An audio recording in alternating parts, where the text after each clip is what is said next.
رسول اللہ صلی اللہ علیہ وسلم جب عید کے لیے تشریف لے جاتے تھے تو صحابہ بیان کرتے ہیں کہ آپ عید کے میدان میں جانے کے بعد سب سے پہلا کام یہی کرتے تھے کہ آپ عید کی نماز پڑھتے تھے، خطبہ بھی بعد میں دیتے تھے، دعا بھی بعد میں کرتے تھے۔ نہ پہلے نعتیں ہوتی تھی اور نہ یہ جو ہمارے ہاں ایک رواج بن چکا ہے، میں سچی بات ہے میں کہوں گا یہ بدعت ہے۔ ہمارے ہاں یہ رواج بن چکا ہے، مائک لگا دیں گے، ایک لڑکا یا ایک بڑا کھڑا کر دیں گے اور وہ شروع کرے گا اللہ اکبر اللہ اکبر اللہ اکبر کبیرہ والحمدللہ کثیرہ سبحان اللہ بکرۃ و اصیلا، اور پھر لوگوں سے پڑھو زور سے پڑھو زور سے پڑھو زور سے پڑھو۔ یہ اجتماعی ذکر ہے۔ آپ بریلوی کریں تو فوراً فتویٰ لگاتے ہو بدعت ہے، اور آپ جو کچھ عید والے دن کر رہے ہو یہ سنت ہے۔ یہ کہاں کی سنت ہے کہ آپ اسپیکر لگا کے اور لوگوں سے زور زور سے کہلوائیں، ذکر کروائیں، اور وہ بھی عید سے پہلے؟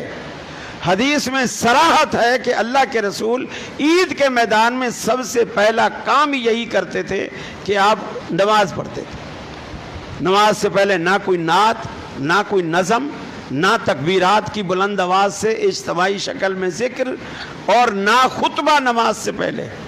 یہ بدعت مروان بن حکم نے جاری کی، جس کو آج تک حنفی اپنائے ہوئے ہیں۔ مروان بن حکم نے کیا کیا؟ خطبے کو نماز سے پہلے لے آیا۔ کیوں پہلے لے آیا؟ حدیث میں آتا ہے وہ ممبر پہ چڑھتا تھا، ابو ہریرہ پیچھے قمیض پکڑ کے کھینچتے تھے، حالانکہ مروان بن حکم خلیفہ تھا، ابو ہریرہ اس کو پیچھے پکڑ کے کھینچتے تھے۔ ابو ہریرہ اس کو مصلی پر لاتے تھے، وہ ممبر پہ چڑھتا تھا۔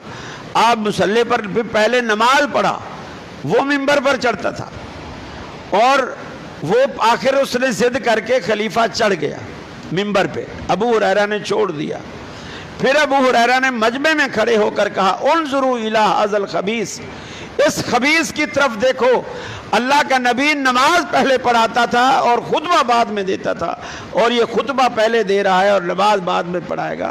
تو اس نے کہا میں اگر خطبہ بعد میں دوں گا لوگ سنیں گے ہی نہیں، رسول اللہ کے لیے تو بیٹھے رہتے تھے، میرے خطبہ کوئی سنے گا ہی نہیں، اور لوگ نماز پڑھے۔ آج کل بھی ایسا ہوتا ہے، لوگ خاص کر قربانی کی عید پہ وہ بھاگتے ہیں لوگ کسائی پکڑنے کے لیے، یا خود کسائی بھی بھاگ رہے ہوتے ہیں گھر پکڑنے کے لیے، اور بس نماز سلام پھرا اور جناب یہ جا وہ جا، کھیر پکائی کھائی چل میرے بھائی، بس پھر نہیں دکھتے وہ لوگ۔ اب ہم نماز پڑھ کے فارغ ہو کے گھر جاتے ہیں، ان لوگوں کے ہاں سے کلیجی اور گردے کی بھننے کی خوشبو آ رہی ہوتی ہے، انہوں نے کلیجیاں بھی بھنی ہوئی ہوتی ہیں۔ تو یہ طریقہ غلط ہے۔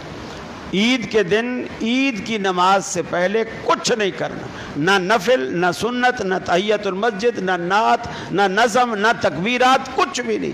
پہلا کام یہی کرنا ہے کہ عید کی نماز پڑھنی ہے۔